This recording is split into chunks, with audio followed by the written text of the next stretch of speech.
Hey everybody, welcome to the 4knitsakes channel. My name is Allison and I am coming to you from El Paso, Texas. I'm such a klutz. Where I live with my husband Jonathan, my two sons Levi and Oliver, and our fur baby Lucy, who is an 8-year-old Boston Terrier.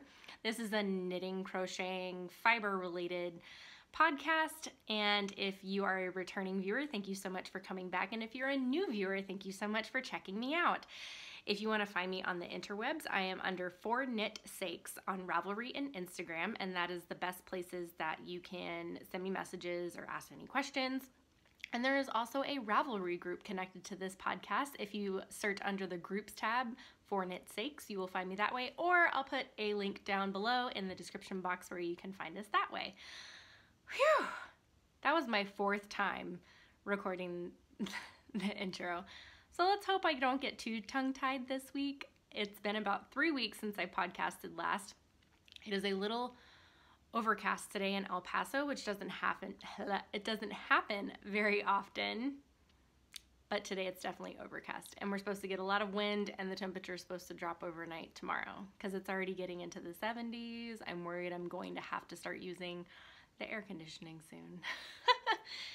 If you've watched me in the past, you know that we have a knit along going on until July the 1st. It is a stash busting knit along where you have to knit only things from your stash, and works in progress are allowed. So if you have any languishing projects sitting around, you are more than welcome to finish them and enter them into the group thread.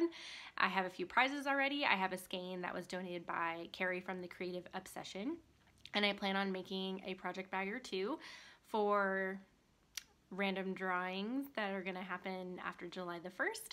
I think the only restriction I put on it is it has to be at least 50 grams, so you can't knit like a dishcloth from your stash and call it a finished object. Excuse me. So if you want to join, you're more than welcome to. Find the groups tab and join on in.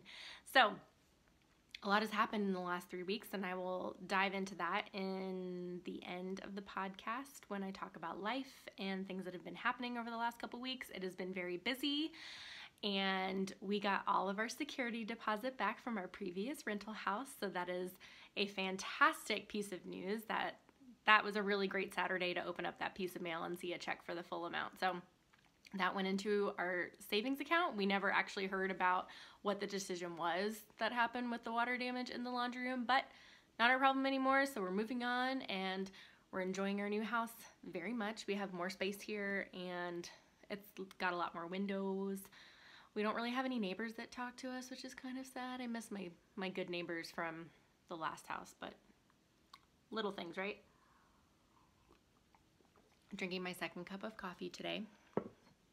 So, I think that is all the important stuff. So I actually found my 300 writing prompts book, and the question for today is, do you do good things when no one is watching? And I said, of course. I don't need to be watched in order to do good things. Now, it is nice to be recognized for your good actions every once in a while, but it's not necessary for me to actually do the good things. The only time where it would be beneficial if somebody was watching is if it inspires them to do something nice to somebody else, kind of like a chain reaction, where, you know, somebody sees me pay for somebody else's meal, maybe then they'll go and do something nice for somebody else, like help somebody move from their house.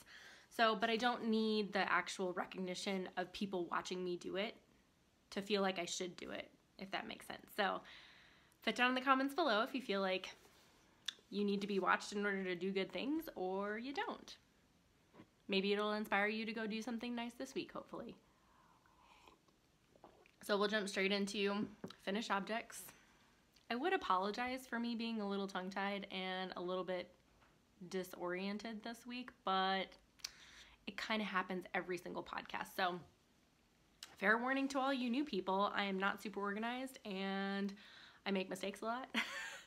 But I try to keep it entertaining at least. So we'll start with my sport weight socks. I finished both of them. This is some Opal sport weight yarn. I think they call it 8-ply. And they come in 150 gram balls, and I had already knit a pair of shorties from this yarn, and I grabbed it from my stash and I knit another pair of socks. I split it into 2 even balls, and I knit toe up not 2 at a time. I did them separately, but these were my on-the-go socks that I grabbed and put in my purse so I could use, or I could work on them while I was waiting for the doctor, or if the kids were playing at the playground or we were at the library, you know, fill in the blank on whatever I'm doing. So I did them toe up, and I did a cut-in afterthought heel, which was really exciting. 48 stitches on a size 2. All the information's on the project page. I try to keep really detailed project pages for all of the knitwear items that I make, so if I forget what size needle I did or how many stitches, then it's easy for me to go find in Ravelry and remember exactly how I did them. So, and I actually still have some yarn left, and I'm using it as waste yarn for if I'm working on sweaters or anything like that, but they're pretty big, or tall. They're taller than most of the socks that I've made, and I'm probably gonna start switching to shorties again since it's getting warm, because that's kind of what happens, or at least last year I started knitting a lot of shorties around this time because it gets warm very quickly, especially as soon as the time change happens and the sun stays out longer, it gets warm in El Paso. So I'll probably switch to shorties soon for socks, or I'll be making socks for other people. And this was just a 5x1 rib on the front, and I only did it on the front since I did the cut-in heel, which I think is my new favorite one. My new favorite heel, at least. Do I want to learn something new? Yes, but sometimes like taking out the patterns and reading them deters me from actually doing it. So I'm just being honest. So a pair of socks, and then this is a hoe, which is my other vanilla sock. I always have vanilla socks on the go as my throw on my purse project. So I did, this is some Lana Grossa yarn I had in my stash for a while. And I had about 70 grams of it because I had used some 10-gram minis to send to others who were doing scrappy blankets. And then this made, not tall socks. I just get bored with vanilla socks, so I don't make them super long. But and I have a big foot. I have a size 10 foot, so I have a lot of ground to knit here. So these were done toe up as well. I did the increase on every other row until I got to 64 stitches on a size 0 needle. I put my heel in at row 57. I think I could afford to maybe go back 2 to 3 rows to do my afterthought heel, but they stretch out as I'm wearing them, so I'm still experimenting with where I need to put my afterthought heels in. I kept trying it on just to make sure I liked where it was, and that's why I have all these stitch markers so I can only count by tens instead of having to start from the beginning and count all the way up. And then it also helps me keep the second sock looking the same, so I can knit the same amount of rows. And the heel and the cuff is done in some Piraten Vola that I have had for quite a while. I bought 2 skeins of it like a year, November of 2016. Yes. And I made a sweater for my niece, and the sweater only used 100 grams, so I still had a whole skein left, and so it worked perfectly for the heel and the cuff because it kind of matches the purple that's right here. Close enough, in my opinion. I'm always team close enough when it comes to colors. So all I have to do is just finish the second one. I only have the toe of the second one done though. Again, if you need more information, you can go to the project page on Ravelry. Now, my next finished object are my mittens. And both mittens I did different techniques on. So they ended up different sizes. So this was the first one I did that I showed on the podcast last time. And what I did, I realized I was doing the wrong color in the wrong hand. So, and then I fixed it for like this section here, and then I went back to what I was doing. And I didn't really even notice it until I started working on the second one. If you look at the second one, you can obviously see a huge difference in the color work in the background because I had the yarn in the correct hand for this one. Live and learn. And then for about the last 20 rows or so, I figured out I could hold the yarn, both yarns, in one hand and just pick whichever one I needed. Man, that made things so much faster. But this one is bigger than the other one. If I put this one on top of this one, that's how much bigger my second one is. So it is quite baggy, unfortunately. Not enough so that I think I'm going to rip it out and do it again. And my ring is getting caught on the floats on the inside. Sorry. But it still looks nice. I like how everything looks on this mitt a lot better. Even though it's a little bit baggier here, it's not that bad. Let's see if I can get the other one on without getting my rings caught. What do you do with your rings? I feel like I can't get my mittens on without a fight. So, I think they turned out really nice and I love them. These are the Wishmaker mitts, by the way, by Erica Heuser. She has a lot of really great color work mittens. And the colors that I used were, we'll just use that, were Madeline Tosh in Envy, I believe. This blue is Nitpick Stroll, one of the Heathers, I don't quite remember. And then the glittery here is Nitpick Stroll Glimmer, which they brought back into the shop, which I kind of want to buy some because who doesn't love glitter? And I think it was like Fiji Coast or something like that, but my mittens are done and it's very exciting. This one is obviously smaller. This one I also did a size 0 down here, and then I switched to a 1 for all of the color work. This one I did a 0 up until about here, and then switched to a 1 for the rest. But I don't think you can really tell when you're wearing them, so no biggie. And you can't really tell the difference in the color work unless you're looking at the palms, in my opinion. But it's very exciting that they're done. So the Wishmaker mitts by Erica Heuser. It's H-E-U-S-S-E-R, so I assume it's pronounced Heuser. I could be wrong though. I kind of want to do the hummingbird mitts for my mother-in-law.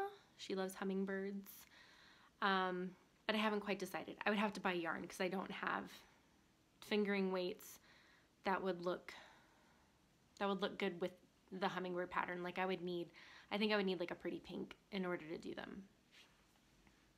They turned out so well though. And they're very comfy and perfect for the bus stop in the morning. Whew. Now,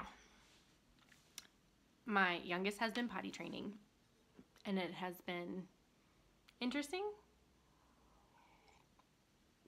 He had a lot of medical issues 2 summers ago, so involving his abdomen and his digestive system, so potty training has always been on the back burner until he got a little bit older. And we decided that we would try, which in turns mean I needed to have vanilla knitting to do. And since this is my year of cowls, because all I want to do is knit cowls instead of shawls and garments, I cast on my Noro yarn that I had done some fingerless mitts with, which my oldest son borrowed to take to school. And I cast on for just a vanilla cowl, so kind of like the sockhead cowl, but this is a DK weight yarn. And I talked about how I wasn't a huge fan of these dark colors in the striping. So I ended up, because I had about 2.5 skeins of this, and they come in 50-gram balls. So balls, not skeins. And so when I got to this section, I cut out any of this like brown green and the rest of the cowl because I really wanted the lighter green by my face. So I think I cast on 99 stitches because I wanted to do a 2x1 rib, so I needed a number divisible by 3, math. And so I did a 3x1 rib on the bottom and the top. Oh, there's still some ends that need to be woven in. Whoops. And I just knit all the way around. And this blend right here, this is Noro. I don't remember. It's on the project page, but it's the blend that has cashmere in it, and it's super duper soft. Even though I'm not a huge fan of the colorways or the colors in the colorway, I do like the light green, just not the dark green. It's very soft and it's very warm.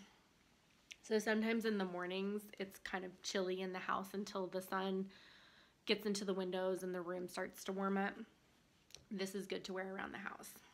I need to weave in some ends, evidently. Whoopsies. And I have extra ends because I snipped and rejoined the yarn where I did it. And I still have some yarn left, and it's all in like that brown green color, so I'm not really quite sure what I'm gonna do with it. I don't know. Easy peasy. And I had quite a disaster trying to knit a cardigan for myself. If you go look on my Instagram, you can see I was trying to knit the palette cardigan from some reclaimed yarn that I got from an old Gap sweater. I had already made a sweater for my son Levi out of it, the Harvest sweater with some buttons, so you know, little, it kind of, it's like a Gramps cardigan. And I wanted to split it and use the reclaimed yarn with some Knit Picks Wool of the Andes and make like a striped gradient. So start with brown and then gradually add in the blue, and then the bottom be blue and the button band be blue. So I knit all the way until I separated for the sleeves. I kept checking my gauge, and I even did a gauge swatch, and I checked the gauge on my son's sweater, and I did math, and everything seemed like it was right. And then I separated for the sleeves and I tried it on, and when I turned, the sweater gaped out from my back like this much. So I knew it was gonna be way too big. And so I wasn't gonna fight with the gauge. I think the yarn's more of an Aran weight than it was worsted, and the palette cardigan already uses pretty small needles. I couldn't go down anymore without creating like almost like a jacket fabric. It would have been really stiff. So I decided to cast on a sweater for Oliver because he doesn't have a sweater yet. And so now he has one that will match his brother's. But I use the Abate pattern, which is by Alicia Plummer, and it's the same setup as the Bulky Ease cardigan. It's also the same as the Ease cardigan. She has it in all different weights and different sizes for kids and adults. I think it's worsted, bulky, and now she has a fingering weight version and then the kids version, which is the Abate. So I did all of the same on his sweater, except I didn't do the turtleneck because I figured that would be too much for a 4-year-old. I think that it would get really scratchy and he wouldn't like it. So I just did a ribbed collar up top, which is at the end. And I think I might have to, because you see how long the arms are compared to the body? Now the body like covers his butt though. So, and the arms are actually really long. I had done all of the decreases and I had him try it on, and it was already like this, it was right here without doing the cuffs. But I know he's probably not going to wear it until winter of next year. So I was trying to go for a bigger size so he can grow into it. And I'm pretty sure my six almost 7-year-old could fit into this, except it would be a belly shirt because it's way too short. But I still have plenty of yarn left. So if I need to rip this out and make the body longer, I definitely could.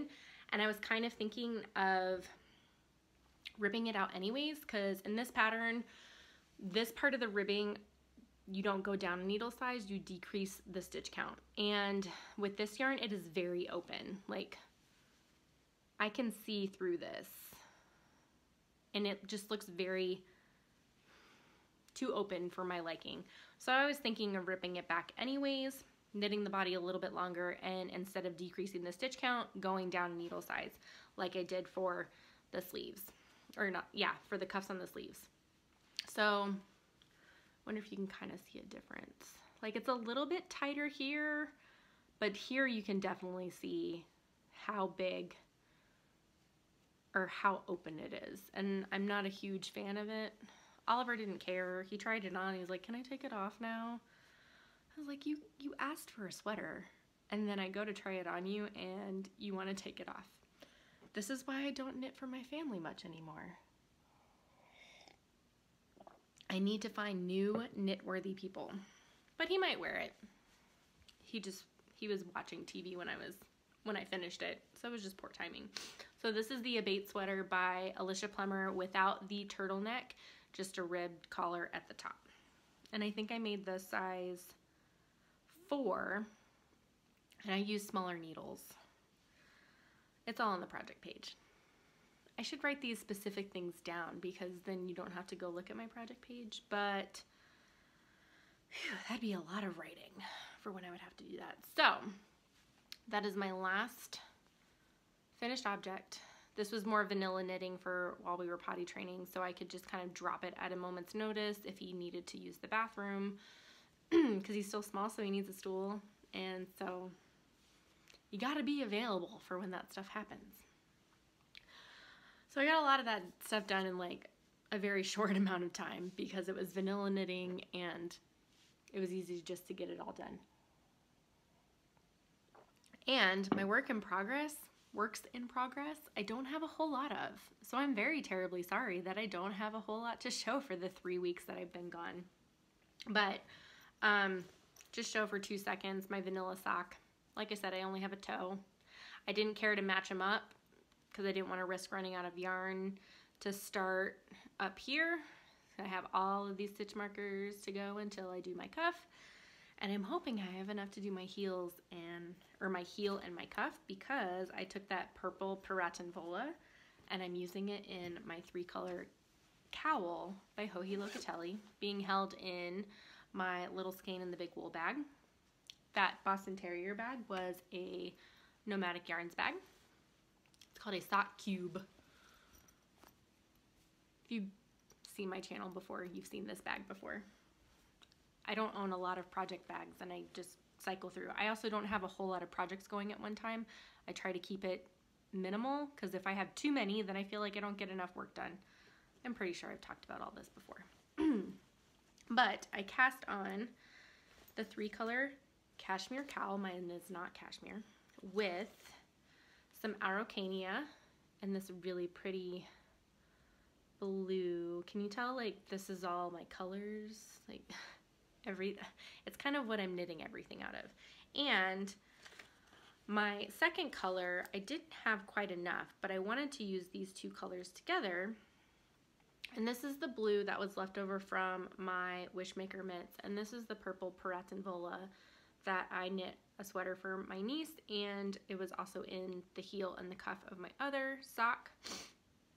So I wanted to use these 2 colors here to do the first part of the cowl. If you haven't seen the cowl, let me show you a picture of what it looks like. So the dark gray is what I'm alternating the blue and the purple with. I have not gotten to the large panel yet, which I need your help. So this is what I have so far. I'm really liking how all these colors are fitting in together, but I'm just now at the big panel, and it's just a textured panel. This one has eyelets, and then you do a bunch of stripes. So I'm about to get to the textured panel, and I don't know what color to go with. I originally was going to do a rainbow when I had a different color for these sections here, because I knew I wanted to use this blue purple variegated color, but then now the rainbow doesn't fit in, so I have to use the rainbow for something else. So I have 3 choices. They're all Knit Pick Stroll. Gotta reach for them, sorry. So I have navy, dogwood heather, and sprinkle heather. So I have these shades here. Actually, I should do this. And they're going to be the next section. So I don't know if I want to go with something that's a little bit more harmonious, that's similar to the purple already in the cowl. Try to get the lighting, but I feel like it's a little too similar. Or do I want a pop of color like the pattern calls for? And these are all very light spring colors, which are all my season. Or do I want to, I don't know. I feel like navy is always my fallback. But I'm not sure that the navy blue would do the cowl any favors. Does that make sense? Excuse me. It's the coffee, I guess. So I don't know which color to go for.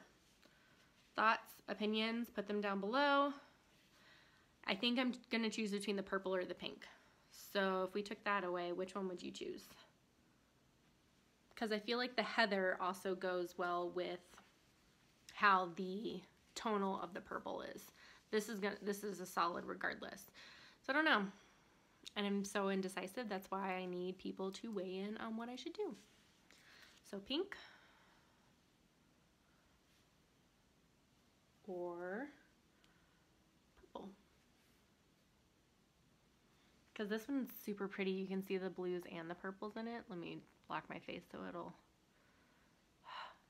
I don't know, I just love it so much. I want it by my face. I don't want this in socks. So I don't know. Weigh in. So that's a 3-color cashmere cowl. Mine's a 4-color cashmere cowl by Joji Locatelli. And I'm hoping to have that done soon. Another reason why I'm loving knitting on cowls is they don't take nearly as long as shawls, and especially not as long as garments. And they're not quite as monotonous as socks are. So that'll be my 3rd cowl for this year. Very fun. And now I have changed up the idea. I was going to use some Patton's Silk Bamboo to make a campside shawl by Alicia Plummer. But I did a swatch for a garment instead. This stuff is super soft, you guys. I didn't even realize that this was an option to buy in big box stores, but it is super duper soft. And I really like this almond color. I was a little worried that I'm actually still a little worried that it's going to wash me out, but I have enough that I can make the Morning Mist pattern, which does it have who? Annie Rowden. And do you ever have a project where you start it about 4 or 5 times and always make a mistake within the first 2 or 3 rows?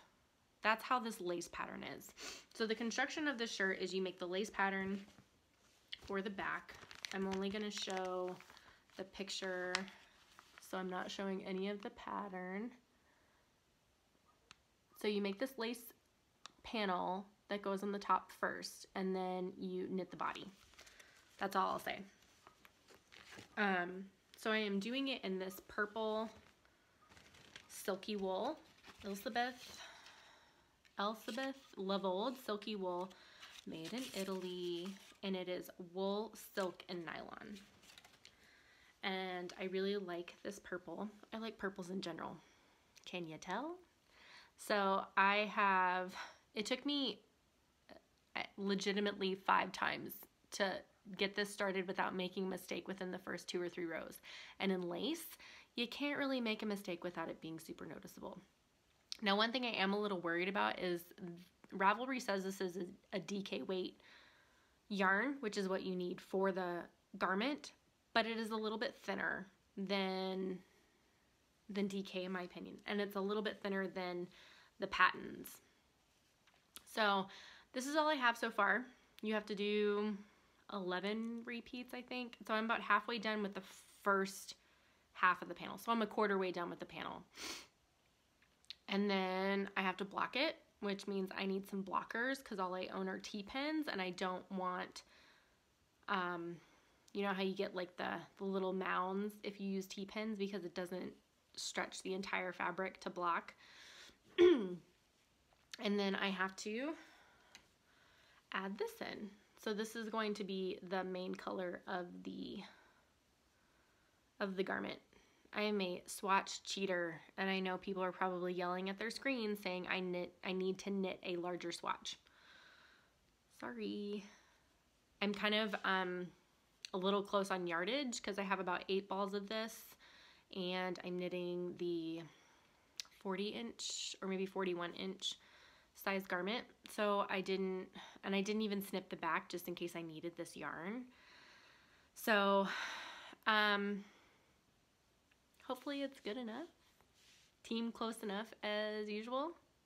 But this is super duper soft, so I'm really hoping it's going to be a good summer garment to wear when it starts to get warm, you know, like 2 days from now. But I have to finish the lace part first, and that's what's taking me a long time because I can't do the lace section while my boys are awake because then there's purl 2 together through the back loop, which, ouch, is painful mentally and physically. So I can only work on it at night, and if I'm too tired, then I definitely can't work on it because then that's when I make mistakes. Excuse me, the weather is wreaking havoc on all of our allergies, and so Sorry about all the throat clearing and nose sniffling. But I really like it so far. And I'm very excited to have it finished just because I really like this purple panel. And I think I'm gonna like this. I really hope it doesn't wash me out. That's all I'm hoping for. Phew. And surprisingly, that is all I have for works in progress. Now, something that I did earlier, I did yesterday in fact, because Levi was home. He wasn't sick, but he was sick on Sunday, and I didn't want to send him into school because he had had a fever all day Sunday and was throwing up. So I did not send him into school because I don't want to share the germs with the other kids, and especially the teachers. It's that time of year, so I kept him home. And so to keep them occupied, we hung out in the playroom upstairs, which is also where like my knitting nook is. So I shared this with the boys, and I decided to frog some sweaters. I was a little sad to frog them, but life is too short for ill-fitting knitwear, and they were totally my fault, not the fault of the designers at all. And one of them was this teal color that I used to do a modified version of the Taurus sweater, but this is DK weight yarn, and the pattern called for worsted. And DK weight yarn on like size 10.5 needles just wasn't, it was really saggy. It stretched out really easily. It didn't retain its shape. So, and when I had knit it, the beginning of the round was in the center of the front, and I was doing traveling loop, and I pulled those stitches tight at the front so you could see a seam running from collar to cuff, or what's the bottom?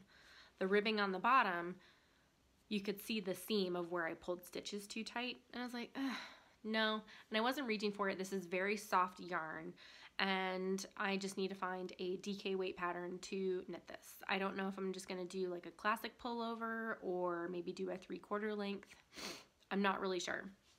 Now, the second sweater I frogged was my Skaha sweater that I knit for Marcia of Fairy Little Podcast, and it was totally all my fault. My gauge was off by 1 stitch, and it made my sweater I had 4 inches of positive ease as opposed to 2 inches of positive ease. And it was to the point where, you know, there's cute oversized and then there's sloppy oversized, and it was sloppy oversized. So I just couldn't do it. The sweater was also knit from the bottom up, and my sleeves were too long. I didn't feel like doing surgery on it. It is a very cute pattern, and I still have the project page up, and I just wasn't reaching for the sweatshirt. The neckline looked funny on me. I even tried to rip it back because the neckline was here. And I am a sensory person that if something is super tight around my neck, I can't do it. I feel like I'm choking. I was yanking the sweater down all the time to keep it off my neck, so I took out like 3 or 4 rows of ribbing and rebounded off, and I was still having the same issue. Just something, the boat neck was sitting really close, so I need to find a different pattern. This is also kind of some scratchy wool. It's Patton's Classic Wool Worsted. Okay, sorry about that. I was interrupted by a kid with a Kindle. So what I was saying is the Patton's Classic Wool Worsted is pretty scratchy in my opinion, and even after soaking in wool wash, the sweater was still very rustic. So I think I just need to pick a different pattern. I'm not quite sure what I want to do. I don't know if I'm going to do maybe a flax without the garter panel on the sleeve or what, but I also have another pattern. It's like this one might work well. I think it's a DK raglan pullover. I wrote down my gauge that I had with these yarns so I could compare to future projects for gauge. I will probably still knit a gauge swatch because now I know how important these things are. And go over there, but hooray, now I have 2 sweaters quantities worth of yarn. So a good thing, like I said, life is too short to knit, or life is too short to wear ill-fitting knits. So that is on my horizon for knitting. I feel like I need to cast on some more things to keep my hands busy. I'm still working on my BB-8 cross stitch, but I honestly haven't done enough on that to really show any progress on it. but hopefully I can get some done. Yarn down. Oh, I was interrupted again. The joys of podcasting while a child is at home. He earned some Kindle time because we got outside of the house today for longer than an hour, and he did fairly well. So he gets some time to watch some movies on the Kindle while I get to do my podcasting. So I try not to edit a whole lot, but sometimes it's out of my control by me being interrupted. Along with, again, I'm not in a room that has a door, so all he has to do is just walk in. Okay, so now let's talk a little bit about the kindness of knitters. I shared last week a really fabulous package that I had gotten from Carrie from the Creative Obsessions. She sent me some sport weight yarn as well as a skein of her own hand-dyed yarn to put towards the knit along prizes. And I have another viewer, Amy. She is from New Zealand. She sent me a message on Ravelry and asked if I would like to try some yarn. She did put a question in the Ask Me Anything thread, and she had asked me if I had used a brand called Ice Yarns, and I honestly had never heard of it, although as soon as she mentioned it, a few of them had popped up in a Facebook destash group that I am a part of, and I was like, oh, okay, I haven't seen it around here, and so she offered to send me some. And as I was walking back from the bus stop this morning, I checked the mail because we didn't check it yesterday because we were stuck inside all day long. In fact, when my husband got home, I was like, what is it like outside? I don't even know what it's like outside right now.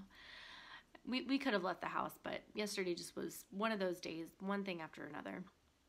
But I checked the mail this morning and her package showed up and it came really fast. She sent it from New Zealand, I think, not this past Friday, but the Friday before. So it took less than a week and a half for it to get here, which is really exciting and is such a generous gift. And I always like tear up a little bit because, you know, with society the way it is, when you find kindness in people you've never met in person, it's just so, it's overwhelming sometimes. So I ripped open the package this morning, like things went flying usually. It's kind of how it is. And she sent me a couple balls of ice yarn. I have it down here. So she sent me two 50-gram skeins in these two colorways here. Now this feels very like German-esque yarn, very rustic, where it is 75% superwashable and 25% polyamide, which is basically nylon. So she sent me these two here. I do not see any like colorways on it. I'm sure I could find them online. Sorry for, you know, staring at yarn. So she sent me these two colorways, which, oh my goodness, purple, like, hello, favorites, and pink and gray, always a great combination. And she sent me, so I have two each of these, 100 grams total. And then she sent one more of this self-patterning kind. Like, this reminds me a lot of Regia yarn, just the way it feels. But she says her socks wear like iron, and that's kind of how I feel. I don't want to make socks out of cashmere or, you know, anything less than wool and nylon. Like good, solid socks. That's how it is. So I cannot wait to cast this on. I think I might cast on some more vanilla socks. March 1st will start my March socks, which I believe will be the broken seed stitch socks. I did volunteer for Knitting I Love to test knit some pattern socks that she had been posting about on Instagram recently. I haven't heard back from her, but maybe, don't know. If not, I'll do the broken seed stitch socks, and I'll probably cast on one of these because you can always use socks. None of mine have gotten holes in it yet, but I know I'm nearing the time where maybe the first couple pairs of socks I've knit might get some holes in them. I hope not. But I did, my first couple pairs of socks I did with Stroll, Knit Pick Stroll, and I feel like that yarn is a lot softer. They pill a little bit more than the like Workhorse Regia yarns do. But Amy, thank you so much for sending this. I really appreciate it. And it couldn't have come at a better time between, you know, illness and potty training and life in general. This, like, I almost cried when I opened this. And she sent like a little New Zealand souvenir like little notepad and pen. I probably won't open it because I know as soon as I do, my kids are going to want to steal it. And she sent some stitch markers. So a little cupcake. Oliver says this looks like cherries. And this one's a ball, according to the world of Oliver. But they're super cute. Oliver, of course, wanted to steal the cupcake one. So again, I think I said this last time, I never take these gifts for granted. I always want to pay it forward. So I'm definitely going to figure out a way to pay it forward. I don't know how yet, but I will.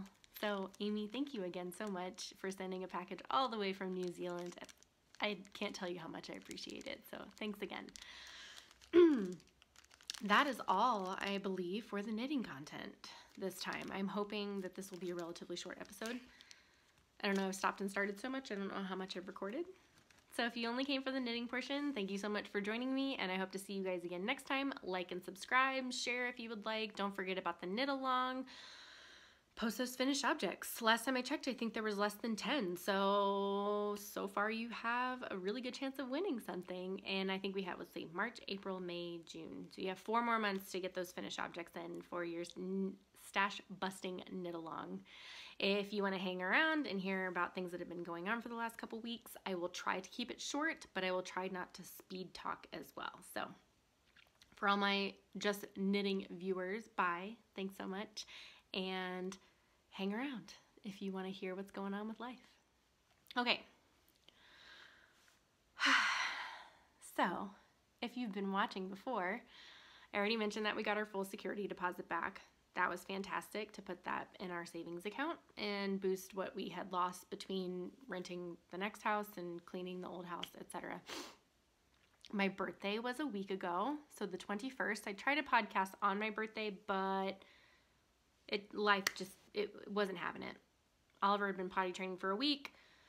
We were having some pitfalls with that, and so I didn't want to leave him not leave him, but not be watching him for a long period of time to record, so I chose not to. I got a couple really nice gifts, some Target gift cards, a lot of skincare stuff, which makes me, do I need the skincare stuff? I'm not really wearing a lot of makeup today. But I got a lot of skincare for my husband and my mother-in-law. And I got a really cool mug. Jonathan brought home dinner that night. I had made macarons the day before, which those things are very difficult to make. They still tasted delicious, but if you go onto my Instagram, they all cracked. No smooth tops, period.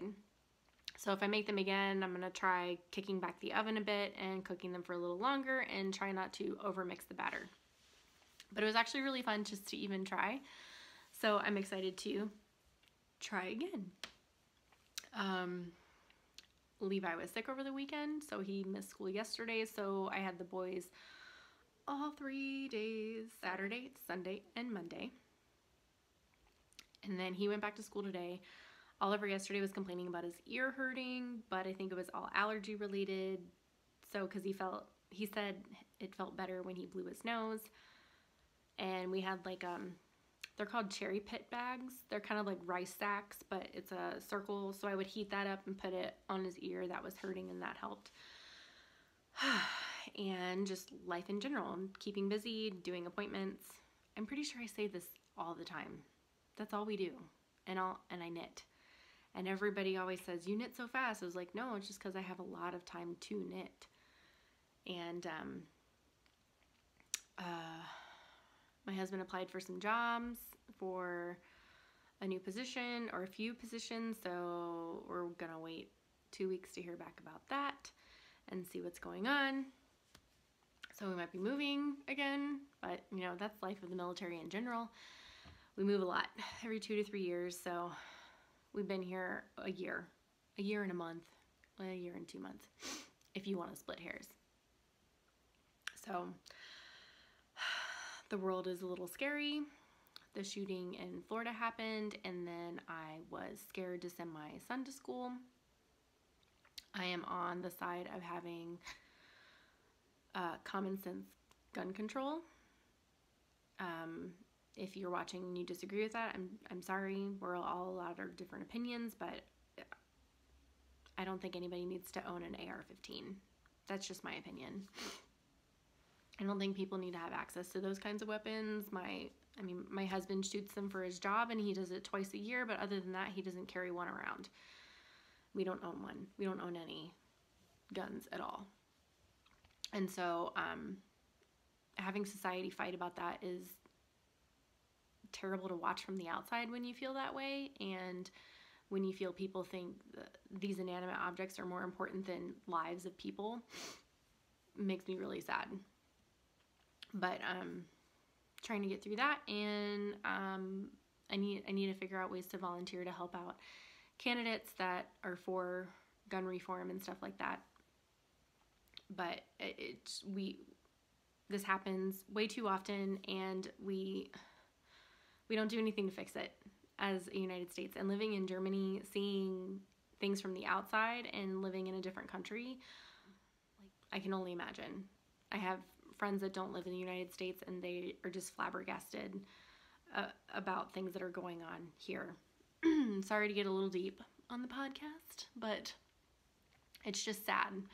And living in an open carry state, we're told like to not show road rage, because you never know like if somebody is carrying and what they can do if they get mad at you because of the way you're driving. So that's terrifying.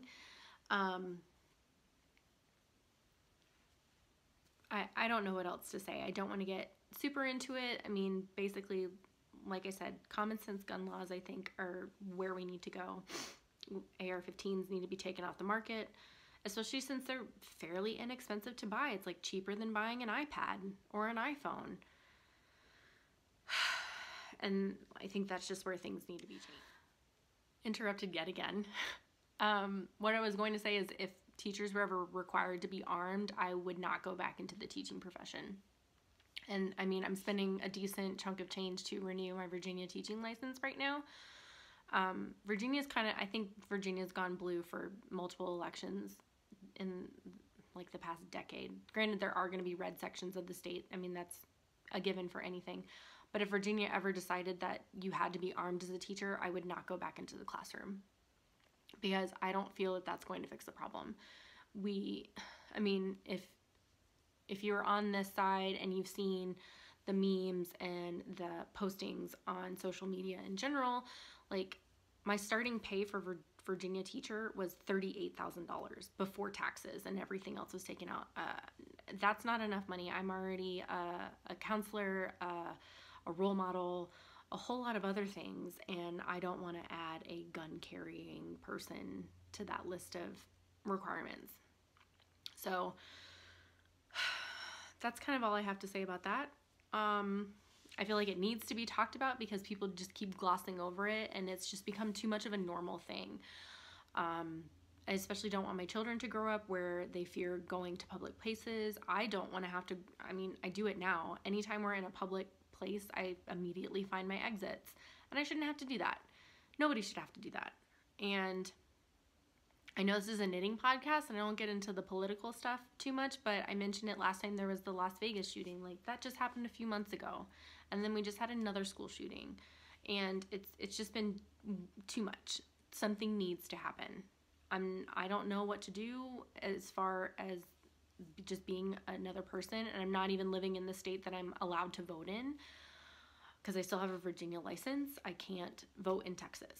So I could change that, but if we're going to be moving in less than a year, there's no reason for me to change my license for less than a year just to vote. So I can vote in Virginia because I still have all my voting rights there.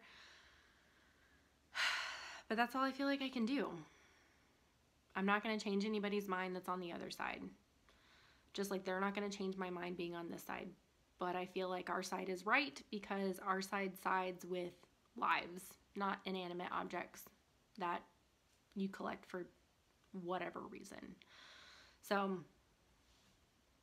until, we can come to an agreement and do something about it, like, it's always going to be a problem, unfortunately. So I think I'm just going to leave the end of the podcast at that. Sorry. It's kind of a rant, but I feel like it's important, and I feel like we need to talk about it. It can't go into the background, because then it's just going to happen again. But I hope you guys liked what you did see today, And I will try to be back before 3 weeks next time to share what I'm doing. Hopefully I'll have some more stuff going other than just, you know, vanilla knitting. Hopefully I'll have my lace panel done and some of a garment finished, but we'll see.